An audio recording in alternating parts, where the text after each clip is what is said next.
이 영상을 보시는 대부분의 분들은 개인회생 신청 자격이 될 겁니다. 안녕하세요, 김민성 변호사입니다. 2020년도 1월 달에 개인회생 신청 자격에 대해서 영상을 처음 찍고 3년이 지났어요. 그리고 지난 새 영상에서 말씀드렸던 것처럼 올해부터는 옛날에 찍어놓은 자료들, 책이라든가 아니면 채무재생법이라든가 아니면 대법원 판례라든가 하급심 판례들을 기초로 해서 여러분들한테 훨씬 쉽지만 정확한 정보를 알려드리고자 합니다. 그래서 오늘 개인회생 신청 자격에 대해서 다시 말씀드릴 거고, 책에 나와 있는 내용 정말 빨리 정리해보고 갈게요.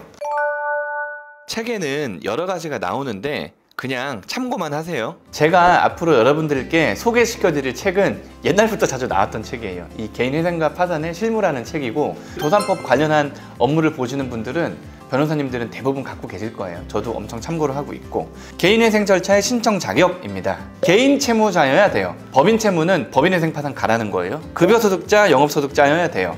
소득이 있는 사람이 회생을 하고 없는 사람은 파산을 하는 거예요. 세 번째, 국적. 국적은요, 한국 사람도 되고 외국 사람도 됩니다.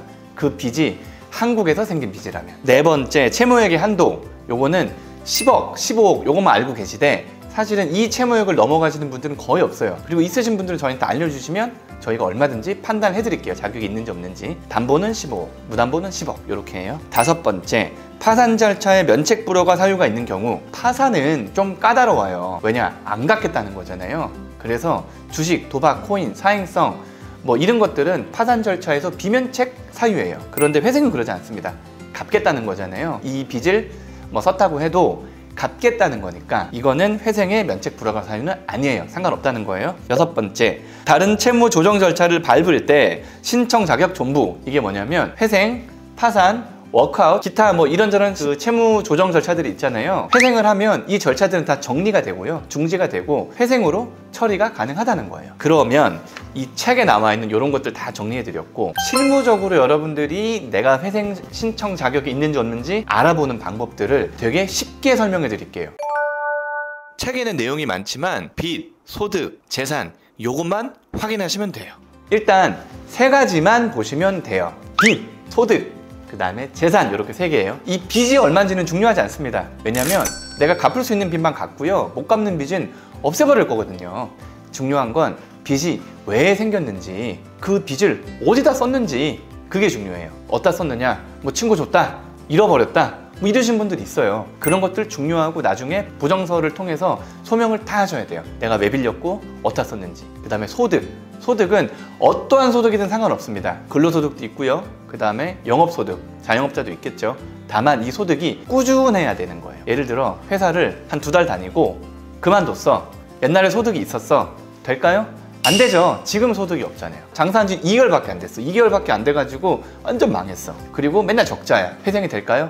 안 되죠. 소득이 없잖아요. 소득이. 빚을 갚아야 되는데 갚을 수 있는 소득이 없잖아요. 회사를 다니셔도 이 근무 기간이 중요하진 않아요. 근로계약서에 내가 얼마를 받을 거라는 소득이 적혀 있다면 이른 그 소득이 앞으로 계속 생겨날 거라고 법원이 추정을 해줘요. 다만 이 개시결정 나오기 전에 법원이 한 3, 4개월치 돈 받은 거 한번 내봐, 이런 식으로 이제 보정을 권고를 하겠죠. 그 다음에 자영업자 같은 경우는 뭐 소득을 측정할 수 있는 여러 가지 기준들이 있습니다.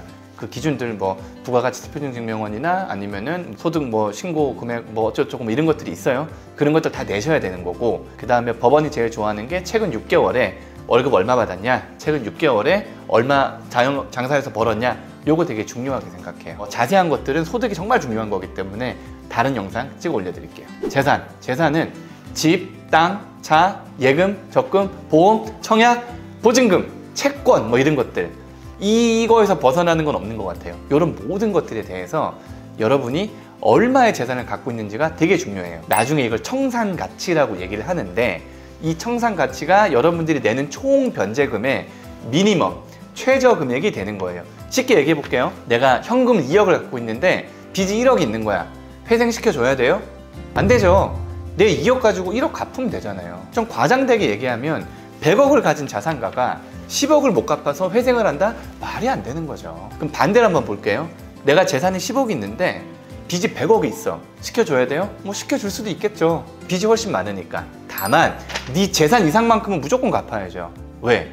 이거 이상 안 갚으면 채권자들이 억울하잖아요. 채권자들이 얼마든지 소송이나 강제집행 이런 것들을 통해서 그 재산을 갖고 올 수 있는데 법원이 야 전화도 하지 말고 강제집행도 하지 말고 뭐 아무것도 하지 마. 이거 이상 갚도록 할 거야 우리가. 이렇게 할 거잖아요. 그러니까 채권자들이 억울하지 않기 위해서는 채무자가 가지고 있는 재산 이상은 갚아야 되는 거예요. 구독과 좋아요 눌러주세요. 정리할게요. 개인회생 신청을 하기 위해서는 여러 자격증이 필요해요. 일단 빚이 얼마인지 아셔야 되고요. 왜 생겼는지, 어디다 썼는지, 소득이 얼마인지 아셔야 돼요. 직장인이건 자영업자건 상관없습니다. 월 평균 소득을 아셔야 돼요. 그 다음에 재산이 얼마인지 아셔야 돼요. 재산 같은 경우는 집, 땅, 차, 예금적금보험, 청약 뭐 이런 것들이 있다고 말씀드렸어요. 제일 쉽게 내가 개인회생 자격이 있는지, 신청 자격이 있는지 판단하는 방법은 재산보다 빚이 많으면 돼요. 내가 빚이 엄청 많아서 내 재산으로 못 갚겠다 하시는 분은 대부분의 분들이 사실 신청이 가능합니다. 이 영상을 보시는 여러분들 아마 신청 가능할 거예요. 이어서 신청 자격이 되시는 분들 상담을 하고 실제로 회생 신청을 하셔야 될 거잖아요. 상담하는 방법을 또 짧게 알려드릴게요.